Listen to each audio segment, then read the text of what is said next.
The Growing Destinations podcast is brought to you by Experience Rochester. Learn more about Minnesota's third largest city, which is home to Mayo Clinic and features wonderful recreational and entertainment opportunities by visiting experiencerochestermn.com. We wanted to have a place that we thought would have a kind of a Scandinavian base of interest because some of the designs we were going to bring in were Scandinavian.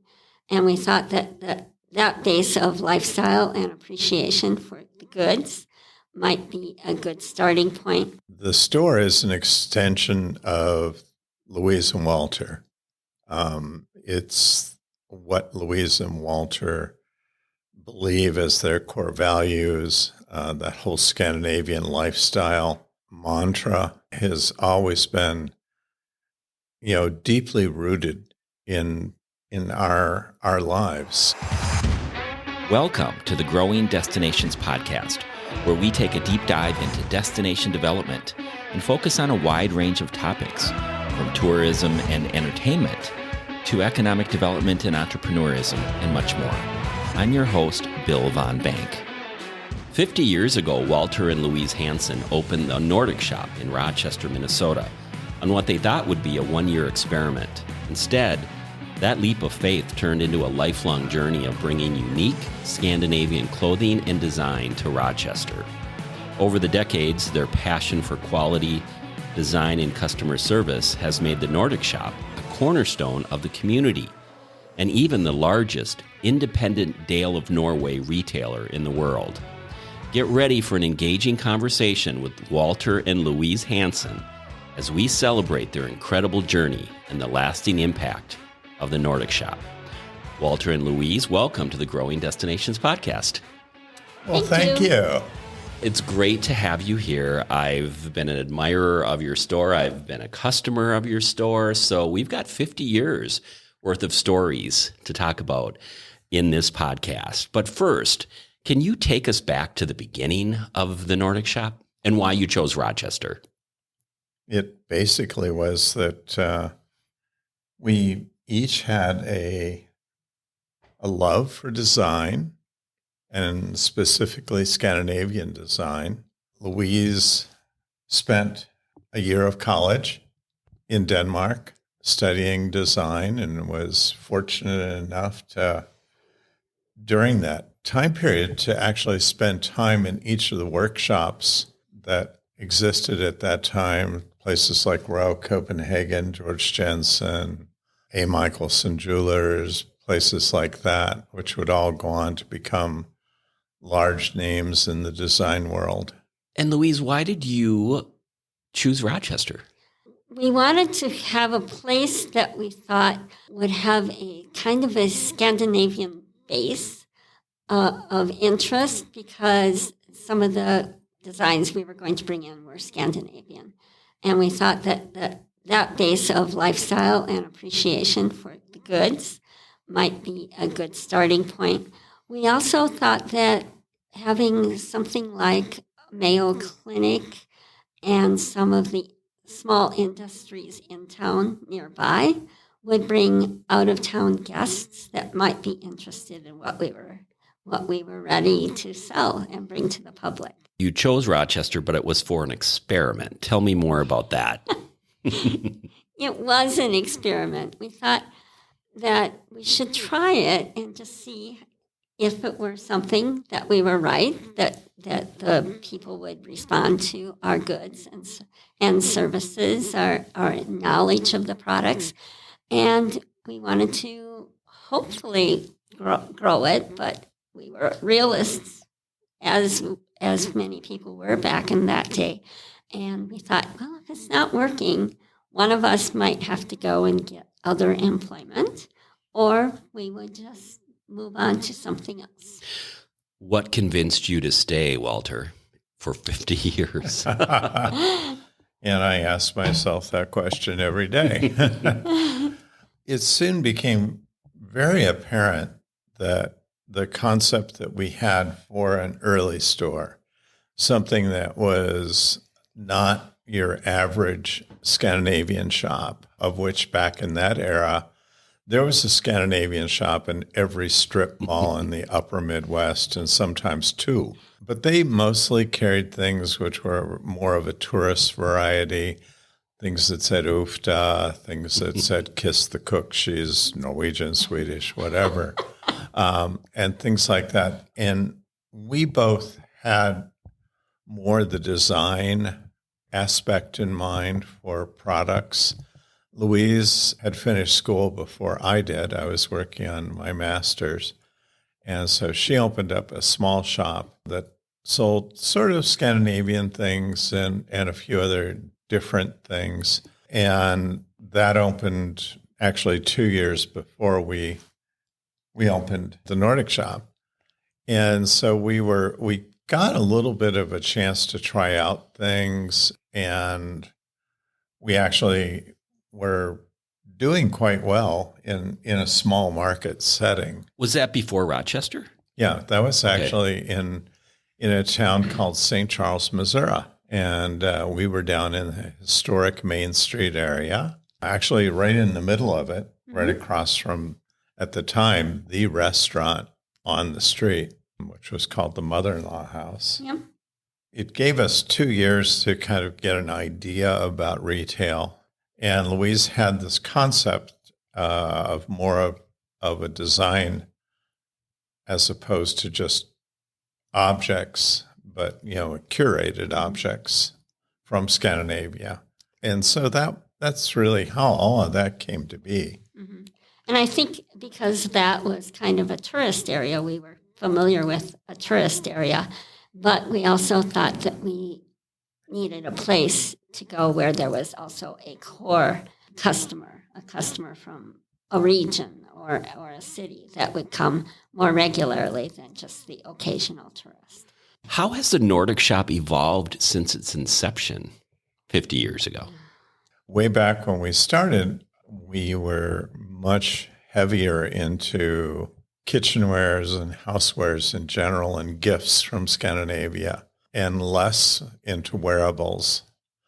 And both the market changed and our vendors evolved differently.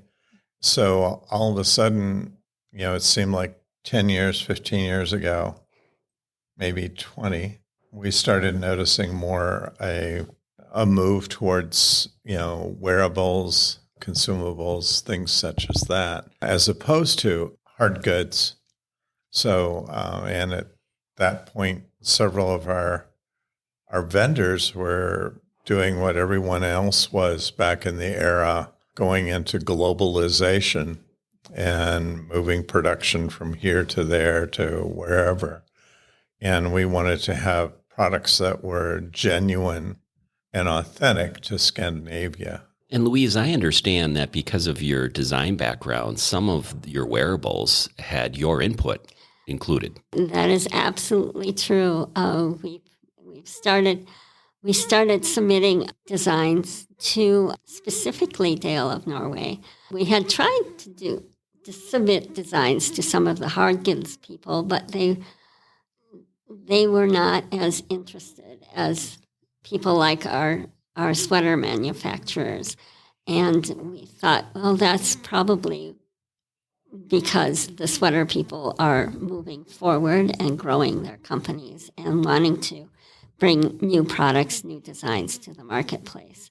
So that told us that that's a good thing to follow and a good thing to collaborate with. How have customer preferences and the retail landscape changed over the decades? They've changed a lot. If you look back into the 70s, people were entertaining at home, and everything was new back then, fondue and different types of wines and things like that were becoming available, and people were wanting all of these home goods. And over time, things have evolved. Now people are wanting things to maybe add to their experiences less than they're entertaining at home. So something like soft goods will help them if they are taking a cruise or going skiing or having a party or just needing something for every day, where that is good design and wearable. And I think the Scandinavians have known that, and the people we buy from have products that will last and will serve these customers well. 50 years in retail is a remarkable milestone. Walter, what do you believe are the key factors that have contributed to your longevity and success? Well, there's an old saying that if you do what you enjoy, you'll never work a day in your life. And I think that's been true with us. The store is an extension of Louise and Walter.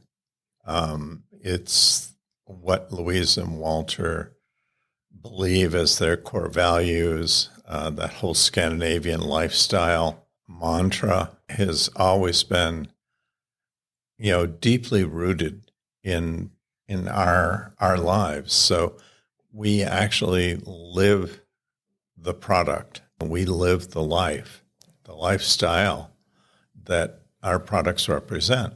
One of those products we chatted about earlier are Dale of Norway sweaters. And as I mentioned, you're the largest independent retailer of these sweaters, which are fantastic. And I'm currently wearing one. Yes, you are. How did you achieve this status? And what makes this brand such a great fit for your store?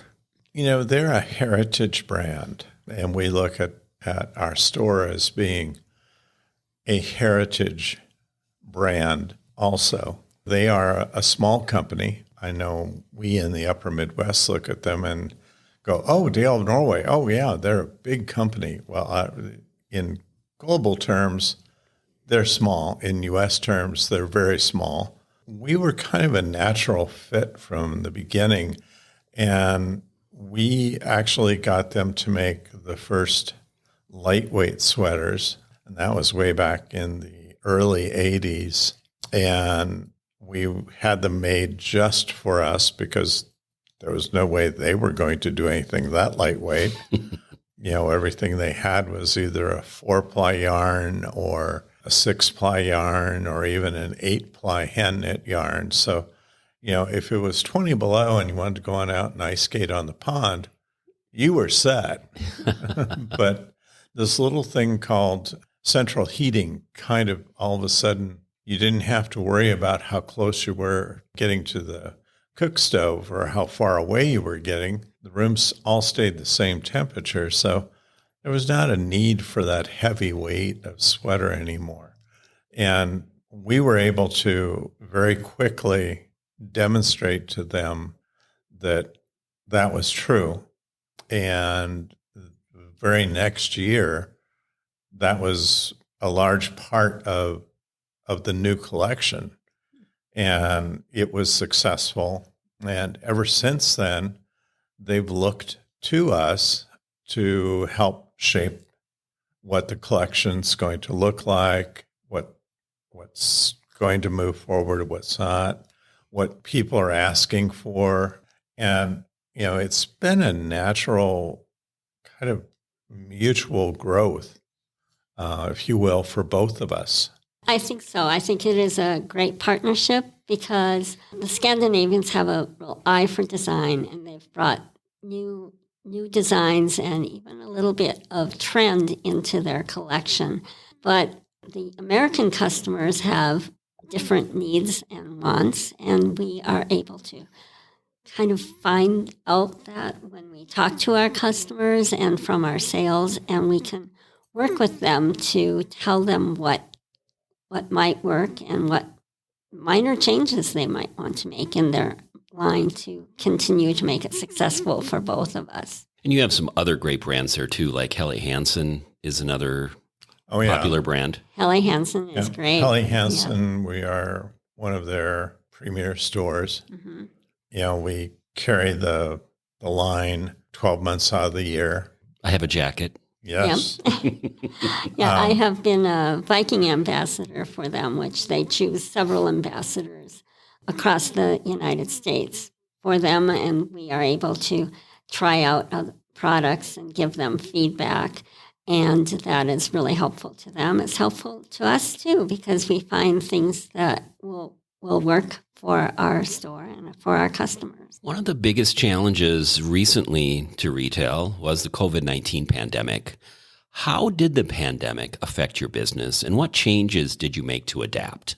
It was very apparent that we were probably going to get shut down. You could see it happening in Europe, and all of our friends in Scandinavia were saying, are you closed yet? And they're going, no, I think they're pretty much sure that it's just a flu bug and it's not going to bother us. And they're going, oh, yeah. Yeah, right. And, we were smart enough to realize that was probably not the case. And so we knew that we had already budgeted a fairly good part of our advertising dollars into the Rochester market and the expansion of the Rochester market. So with the idea that you were going to lose that, we decided that we would move all of our resources almost over into the website, and where that had been a adjunct to the store and kind of just an extra arm and a resource, we were going to push that as becoming a standalone pillar. And actually, during just 1 year, we went from it being an adjunct to the store to it being a standalone pillar in our corporate structure. And keeping you successful. Yeah. Yes. Yeah. Although we were closed in the retail store, we kept all of our staff fully working during COVID, just on fulfilling orders out of the website. So we were able to keep staff, keep morale up. We did do the social distancing thing with wearing protection and things like that. We did everything correct, but we still managed to stay open. We ended the year, even with COVID, we ended up above the year before that. So it's just how we got there changed. And it was a bonus to have the website and to curate the website for us, because we found out once we were able to reopen as a store, people wanted to limit their amount of time they would spend in a store, even though we stood by the rules and we were only able to have a certain number of people in the store at the time. People were able to pre-shop on the website and even maybe email us questions and such. So when they did come in, they were able to get the products and their questions and taken care of. And it was a win-win for the customer as well as for us. Let's fast forward to today and let's talk a little bit more about the state of retail, particularly for independent stores like the Nordic shop. I think that you can see it in the malls and in the stores that have closed. Places that are more generic in nature are losing ground, whereas the newer and the more specific stores, kind of like the Nordic shop, I mean, we have a very small niche that we work towards and with. So we're finding that, and the numbers speak to it, that this is the trend, is to find the more authentic retail, something that's sustainable and has quality to it. And, our Scandinavian products have always been that. The concept of less is more, and the thought of recycling in that was always a main part of Scandinavian design. Plus the quality. Yeah. Mm-hmm. So we see that new customer, and they're younger, and they want to learn about the brand. They want to learn what it stands for. They want to learn how it functions, what it does, etc., and how that aligns with what they believe. And we're fortunate in that we've been able to grow our business with that new segment. Louise, are there any memorable moments or customer stories that stand out from 50 years in business? We have many memorable moments, so many that we were talking about this just the other day that it's hard to remember any specific one because there's just groups of things that have happened over time that make it very fun to be in this business. People that have come in and commented on the designs or the appreciation for what we do. And it's been very, very fun just to hear about that and to renew those stories. You both were newlyweds when you opened the shop. We were. Actually, we opened the store and set up the Nordic shop before we were married. Yeah, I think we did. Yeah. Yeah. February 21st versus August 4th. In my book, that's a little bit before. Well, you've done great. And what's next for the Nordic shop? Have you thought about that? We have. Every year we look at the year and the next 18 to 24 months and what is next. And in 2026, there will be the Olympics in Cortina, Italy. There will be a Cortina sweater, and we have already started planning the marketing and the story behind that particular sweater. Everybody, especially with, us hitting the 50 mark, kind of goes, okay, so what's next? And it's like, well, there's not going to be anything, monumentous. Groundbreaking, right? You've already done that for 50 years. We are working out on 2026 for marketing. Just like, a couple of, 2 years before this, we started planning for this January, February. Dale Norway, as we've talked before, is and has always been a strong supporter of the Norwegian ski team and the Norwegian sporting effort. And as a result, they've always done the ski team sweater. So in non-Olympic years, they always name it after the final event of the World Cup. Well, for this year, 2025, the final event of the World Cup is in Trondheim, Norway. Now, the last time that there was anything of this caliber was 1994 with the Lillehammer Olympics. So this is, kind of a big deal in Norway and for Norwegian Americans and Scandinavian Americans. So we had a hand in the design of the Trondheim sweater. And we are going to be the launch place for the sweater in the North Americas. Fantastic. Congratulations. Yeah. Thank you. It's really great. Well, what a great way to end this conversation on such big news. The great work that you both have done for the community with 50 years of the Nordic shop. Congratulations. And I just want to say thank you for being our guests on the Growing Destinations podcast. Thank you very much. Thank you very much. It's fun. Thank you for tuning in to the Growing Destinations podcast. And don't forget to subscribe. This podcast is brought to you by Experience Rochester. Find out more about Rochester, Minnesota and its growing arts and culture scene, its international culinary flavors, and award-winning craft beer by visiting experiencerochestermn.com.